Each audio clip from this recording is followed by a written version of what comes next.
Good afternoon, students. Your next topic, post-fertilization events. We have done pre-fertilization events, fertilization, and now is post-fertilization events. Events in sexual reproduction, that the formation of zygote. Zygote ਦੇ ਬਣਨ ਨੂੰ we call it post-fertilization events. Zygote ਕੀ ਆ? Zygote is diploid.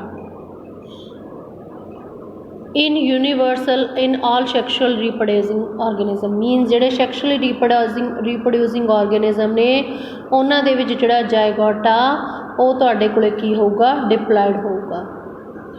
organism with external fertilization ਜਿਨ੍ਹਾਂ ਦੇ fertilization body ਤੋਂ ਬਾਹਰ ਹੁੰਦੀ ਆ means eggs ਤੇ sperm body ਤੋਂ ਬਾਹਰ ਕੱਢੇ ਜਾਂਦੇ ਨੇ। ਜ਼ਾਇਗੋਟ is formed in ਜ਼ਾਇਗੋਟ ਬਾਹਰ ਹੀ ਬਣਦਾ ਆ external medium मे भी पॉसिबल कि इस वाटर होवे एंड जिन्हों की इंटरनल फर्टिलाइजेशन उन्होंने जायगोट बॉडी के इनसाइड बनता है, फीमेल के अंदर बनता है। फरदर उस तो बाद जो थोड़ा जायगोट आ दैट विल ਉਹਦੀ ਜਿਹੜੀ ਨੈਕਸਟ ਡਿਵੈਲਪਮੈਂਟ ਆ ਜਾਇਗੋਟ ਦੀ ਉਹ ਡਿਪੈਂਡ ਕਰਦਾ ਹੈ ਕਿ ਲਾਈਫ ਸਾਈਕਲ ਆਰਗੇਨਿਜ਼ਮ ਦਾ ਕਿਵੇਂ ਦਾ ਤੇ ਕਿਸ ਤਰ੍ਹਾਂ ਦੇ ਇਨਵਾਇਰਨਮੈਂਟ ਦੇ ਵਿੱਚ ਰਹਿੰਦਾ ਆ। ਲਾਈਕ ਦੇ ਇਹਨੂੰ ਸਮਝਾਉਣ ਲਈ ਉਹਨਾਂ ਨੇ ਐਗਜ਼ਾਮਪਲ ਲਈ ਆ ਪੁੱਤਰਾ ਫੰਗੀ ਤੇ ਐਲਗੀ। ਉਹਨਾਂ ਦੇ ਵਿੱਚ ਜਾਇਗੋਟ ਕੀ ਦੇ ਆਲੇ ਦੁਆਲੇ ਥਿੱਕ ਵਾਲ ਹੋ ਜਾਂਦੀ ਹੈ। ਦਿਸ ਇਜ਼ ਯੂਅਰ ਜਾਇਗੋਟ, ਉਹਦੇ ਆਲੇ ਦੁਆਲੇ ਥਿੱਕ ਵਾਲ ਹੋ ਜਾਂਦੀ ਹੈ। ਇਹ ਜਿਹੜੀ ਥਿੱਕ ਵਾਲ ਆ that is resistance of desiccation and damage, ਮਤਲਬ ਕਿ ਕੋਈ ਵੀ ਨੁਕਸਾਨ ਤੋਂ ਉਹਨਾਂ ਨੂੰ ਅੰਦਰ ਪ੍ਰੋਟੈਕਟ ਕਰਦੀ ਆ ਅਤੇ ਜਦੋਂ ਫੇਵਰੇਬਲ ਕੰਡੀਸ਼ਨ ਆਉਂਦੀਆਂ ਨੇ ਤਾਂ ਉਹਦੇ ਵਿੱਚੋਂ ਉਹ ਨੈਕਸਟ ਸਪੀਸੀਜ਼ ਔਰ we can say next generation algae ਅਤੇ ਫੰਗੀ ਦੀ ਅਰਾਈਜ਼ ਹੋ ਜਾਂਦੀ ਹੈ। ਜਦੋਂ ਅਨਫੇਵਰੇਬਲ ਕੰਡੀਸ਼ਨ ਨੇ ਜਾਇਗੋਟ ਆਪਣੇ ਜਦੋਂ ਬਣ ਜਾਂਦਾ ਆਪਦੇ ਆਲੇ ਦੁਆਲੇ ਇੱਕ ਥਿੱਕ ਲੇਅਰ ਬਣਾ ਲੈਂਦਾ, ਉਹਦੇ ਅੰਦਰ ਸਰਵਾਈਵ ਕਰਦੇ ਨੇ। ਹੁਣ ਇਹ ਥਿੱਕ ਲੇਅਰ ਉਹਨੂੰ ਪ੍ਰੋਟੈਕਸ਼ਨ ਦਿੰਦੀ ਆ ਐਡਵਰਸ ਕੰਡੀਸ਼ਨਸ ਤੋਂ। And it is also a resting period means ਉਹ ਰੈਸਟਿੰਗ ਪੀਰੀਅਡ ਦੇ ਵਿੱਚ ਚਲਿਆ ਜਾਂਦਾ ਹੈ। It undergoes a period of rest before germination ਤੋਂ ਪਹਿਲਾਂ ਰੈਸਟ ਪੀਰੀਅਡ ਚਲਿਆ ਜਾਂਦਾ ਹੈ। ਆਰਗੇਨਿਜ਼ਮ ਜਿਨ੍ਹਾਂ ਦਾ ਲਾਈਫ ਸਾਈਕਲ ਹੀ ਹੈਪਲੌਂਟਿਕ ਆ, ਹੈਪਲਾਇਡ ਸੈਲਸ ਹੀ ਨੇ ਜਿਨ੍ਹਾਂ ਦੇ ਵਿੱਚ, ਉਹਨਾਂ ਦੇ ਵਿੱਚ ਹੁਣ ਜਿਹੜਾ ਤੁਹਾਡਾ ਜਾਇਗੋਟ ਬਣਿਆ ਉਹ 2 ਐਂਡ ਡਬਲ ਆ ਮੀਨਸ ਉਹਦੇ ਵਿੱਚ ਡਿਪਲਾਇਡ ਆਰਗੇਨਿਜ਼ਮ ਆ ਤਾਂ ਉਹਦੇ ਵਿੱਚ ਜਿਹੜਾ ਜਾਇਗੋਟ ਆ ਉਹਦੀ ਡਿਵੀਜ਼ਨ ਹੁੰਦੀ ਆ ਮਿਓਸਿਸ ਵਾਈ। ਮਿਓਸਿਸ ਰਿਡਕਸ਼ਨਲ ਡਿਵੀਜ਼ਨ ਆ ਤਾਂ ਕਿ ਉਹ ਹੈਪਲਾਇਡ ਸਪੋਰ ਪੈਦਾ ਕਰ ਜਾਵੇ ਇਹਨਾਂ ਦੇ ਵਿੱਚ।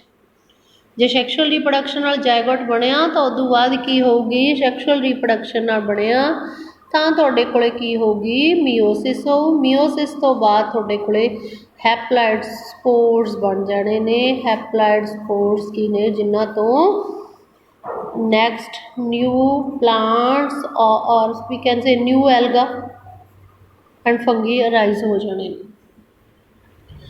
ਜਾਇਗੋਟ ਬਹੁਤ ਵਾਈਟਲ ਲਿੰਕ ਆ that ensures the continuity of species ਦੀ ਕੰਟੀਨਿਊਟੀ ਸ਼ੋ ਕਰਦਾ from one generation to another. Every sexual reproducing organism including human being life हमेशा एक सिंगल सैल तो अराइज होंदी है जिन्हों असीं जायगोट कहने। Next one is embryogenesis. Embryogenesis is the process of development of embryo from the zygote. Zygote तो embryo के बनने नूं असीं एम्ब्रीओजेनेसिस कहने आ। एम्ब्रीओजेनेसिस जायगोट ਉਹਦੇ ਵਿੱਚ ਜਾਇਗੋਟ ਦੀਆਂ ਸੈੱਲ ਡਿਵੀਜ਼ਨ ਹੁੰਦੀਆਂ ਨੇ ਮਾਈਟੋਸਿਸ ਦੁਆਰਾ ਐਂਡ ਸੈੱਲ ਡਿਫਰੈਂਸ਼ੀਏਸ਼ਨ।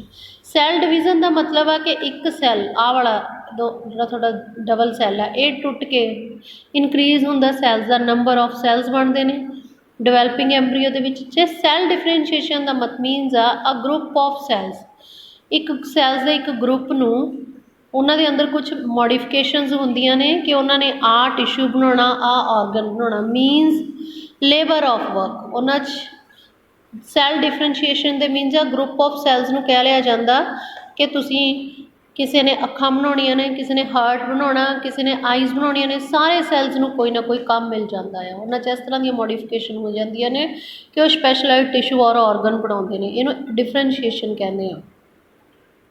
ਨੈਕਸਟ ਆ ਗਿਆ ਐਨੀਮਲਸ, ਓਵੀ ਪੇਅਰਸ ਵੀ ਹੁੰਦੇ ਨੇ, ਬੀਵੀ ਪੇਅਰਸ ਵੀ ਹੁੰਦੇ ਨੇ। ਡਿਵੈਲਪਮੈਂਟ ਆਫ ਜਾਇਗੋਟ ਆਊਟਸਾਈਡ ਹੋ ਰਿਹਾ ਬੋਡੀ ਦੇ ਕਿ ਇਨਸਾਈਡ ਹੋ ਰਿਹਾ। ਵੈਦਰ ਦੇ ਲਈ ਫਰਟੀਲਾਈਜ਼ਡ ਔਰ ਅਨਫਰਟੀਲਾਈਜ਼ਡ ਐਗ ਦੇ ਰਹੇ ਨੇ। ਜਿਹੜੇ ਓਵੀ ਪੇਅਰਸ ਐਨੀਮਲ ਨੇ ਜਿਵੇਂ ਰੈਪਟਾਈਲ ਅਤੇ ਬਰਡਸ ਨੇ ਉਹਨਾਂ ਦੇ ਵਿੱਚ ਜਿਹੜਾ ਫਰਟੀਲਾਈਜ਼ਡ ਐਗ ਆ ਉਹਨੂੰ ਇੱਕ ਬਾਹਰਲੀ ਸਾਈਡ ਤੋਂ ਕੈਲਕੇਰੀਅਸ ਸੈੱਲ, ਦੇਖਿਆ ਨਾ ਹੈਨ ਦਾ ਐਗ ਬਹੁਤ ਹਾਰਡ ਹੁੰਦਾ ਬਾਹਰੋਂ, ਕੈਲਕੇਰੀਅਸ ਮੀਨਸ ਉਹ ਕੈਲਸ਼ੀਅਮ ਦਾ ਬਣਿਆ ਹੁੰਦਾ, ਉਹਦੀ ਕਵਰਿੰਗ ਆਊਟਰ ਕਵਰਿੰਗ ਕੈਲਕੇਰੀਅਸ ਸ਼ੈਲ ਨੇ ਕਵਰ ਕੀਤਾ ਹੁੰਦਾ ਆ, and that is in A safe place in the environment, ਅਤੇ ਹਮੇਸ਼ਾ ਹੀ ਉਹ ਸੇਫ ਜਗ੍ਹਾ 'ਤੇ ਆਂਡੇ ਦਿੰਦੇ ਨੇ।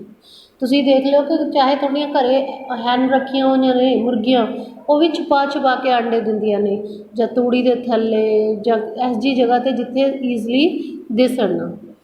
After a period of incubation young ones hatch out from them, incubation ਹੁੰਦਾ ਉਹਨੂੰ ਹੀਟ ਦੇਣਾ, ਜਿਹੜੇ ਟਾਈਮ ਦੇ ਉੱਤੇ ਉਹਨੂੰ ਆਪਾਂ ਮਦਰ ਉਹਦੀ ਕੇਅਰ ਕਰਦੀ ਆ ਯੰਗ ਵਨ ਰਿਲੀਜ਼ ਹੋਣ ਤੋਂ ਪਹਿਲਾਂ, ਉਹਨੂੰ ਇਨਕਿਊਬੇਸ਼ਨ ਪੀਰੀਅਡ ਕਹਿੰਦੇ ਨੇ।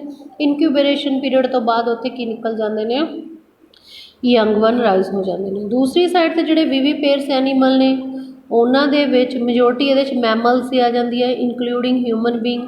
ਜਾਇਗੋਟ develop into a young one inside the body of the mother ਅਤੇ after attaining a stage of growth, ਜਦੋਂ ਦੀ ਇੱਕ ਪ੍ਰੋਪਰ ਗਰੋਥ ਹੋ ਜਾਂਦੀ ਹੈ that is delivered out of the body ਤੋਂ ਬਾਹਰ ਕੱਢਿਆ ਜਾਂਦਾ ਆ। ਪ੍ਰੋਪਰ ਐਮਬ੍ਰਿਓਨਿਕ ਕੇਅਰ ਅਤੇ ਪ੍ਰੋਟੈਕਸ਼ਨ ਕਰਕੇ chance of survival young one ਦੇ ਜ਼ਿਆਦਾ ਨੇ ਇਨ ਵਿਵੀਪੇਰਸ ਆਰਗੇਨਿਜ਼ਮ ਦੇ ਵਿੱਚ, ਠੀਕ ਆ। ਉਹ ਵੀ ਪੇਰਸ ਨਾਲੋਂ ਵਿਵੀਪੇਰਸ ਆਰਗੇਨਿਜ਼ਮ ਦਾ ਜਿਹੜਾ ਯੰਗ ਵਨ ਆ ਉਹਦੇ ਸਰਵਾਈਵਲ ਦੇ ਚਾਂਸ ਜ਼ਿਆਦਾ ਨੇ। ਹੁਣ same condition of flowering plants ਦੇ ਵਿੱਚ ਉਹ ਦਿਖਾ ਰਿਹਾ, ਜਾਇਗੋਟ ਓਵਿਊਲ 'ਚ ਬਣਦਾ ਆ। ਆਫਟਰ ਫਰਟੀਲਾਈਜੇਸ਼ਨ ਤੋਂ ਬਾਅਦ ਸੈਪਲਸ ਪੈਟਲ ਅਤੇ ਸਟੇਮਨ ਸਾਰੇ ਫਾਲ ਆਫ ਡਿੱਗ ਜਾਂਦੇ ਨੇ। ਓਨਲੀ ਐਂਡ ਓਨਲੀ ਪਿਸਟਲ ਰਹਿ ਜਾਂਦੀ ਹੈ ਜਿਹੜੀ ਪਲਾਂਟ ਨਾਲ ਅਟੈਚ ਰਹਿ ਜਾਂਦੀ ਆ, ਠੀਕ ਆ। ਪਿਸਟਲ ਦਿਖਾਈ ਆ ਨਾ ਕਿੰਨੀ ਵਾਰੀ ਉਹਦੀ ਡਾਇਗਰਾਮ, ਇੱਥੇ ਵੀ ਕਿਤੇ ਬਣਾਈ ਸੀ ਆਹ ਵਾਲੀ ਪਿਸਟਲ, ਇਹਦੇ ਵਿੱਚ ਆਹ ਵਾਲਾ ਤੁਹਾਡਾ ਓਵਿਊਲ ਆ ਜਿਹਦੇ ਵਿੱਚ ਜਾਇਗੋਟ ਪਿਆ ਆ। ਜਾਇਗੋਟ ਡਿਵੈਲਪਸ ਇਨਟੂ ਦਾ ਐਮਬਰੀਓ, ਜਾਇਗੋਟ ਤੋਂ ਐਮਬਰੀਓ ਬਣਦਾ ਆ ਅਤੇ ਓਵਿਊਲਸ ਤੋਂ ਸੀਡ ਬਣ ਜਾਂਦੇ ਨੇ। ਜਾਇਗੋਟ ਤੋਂ ਐਮਬਰੀਓ ਬੇਬੀ ਪਲਾਂਟ ਬਣਦਾ ਆ ਅਤੇ ਓਵਿਊਲ ਤੋਂ ਸੀਡ ਨੇ। ਜੇ ਕਿਸੇ ਪਲਾਂਟ ਦਾ ਸੀਡ ਤੋੜ ਕੇ ਦੇਖੋ ਤਾਂ ਉਹਦੇ ਵਿੱਚ ਬੇਬੀ ਪਲਾਂਟ ਗ੍ਰੀਨ ਕਲਰ ਦਾ ਪਿਆ ਹੁੰਦਾ ਆ, ਤੋੜ ਕੇ ਦੇਖਿਆ ਛੋਟਾ ਜਿਹਾ ਪਿਆ ਹੋਣਾ ਆ। ਬੇਰ ਦਾ ਤੋੜ ਲਓ, ਕਿਸੇ ਦਾ ਵੀ ਤੋੜ ਲਓ ਦਾ। ਅੱਛਾ, ਕਈ ਪਲਾਂਟਸ ਹੋਣਗੇ ਜਿਵੇਂ ਕਈ ਮੈਂਗੋ ਆਉਂਦੇ ਆ, ਉਹਨਾਂ ਦੇ ਤੁਸੀਂ ਉਹਨਾਂ ਦੀ ਕਈਆਂ ਦਾ ਸੀਡ ਐ ਦੱਬਿਆ ਜਿਹਾ ਆਉਂਦਾ, ਉਹਨਾਂ ਦੇ ਵਿੱਚ ਬੇਬੀ ਪਲਾਂਟ ਨਹੀਂ, ਉਹ ਹਾਈਬ੍ਰਿਡਾਈਜੇਸ਼ਨ ਦੁਆਰਾ ਆਰਟੀਫਿਸ਼ੀਅਲ ਦੁਆਰਾ ਬਣਾਏ ਹੋਏ ਨੇ। ਜੇ ਆਮ ਬੇਰੀ ਨੂੰ ਬੇਰ ਲੱਗੇ ਹੋਇਆ ਉਹਨੂੰ ਤੋੜ ਕੇ ਦੇਖੋ ਉਹਦੇ ਵਿੱਚੋਂ ਬੇਬੀ ਪਲਾਂਟ ਨਿਕਲੂਗਾ।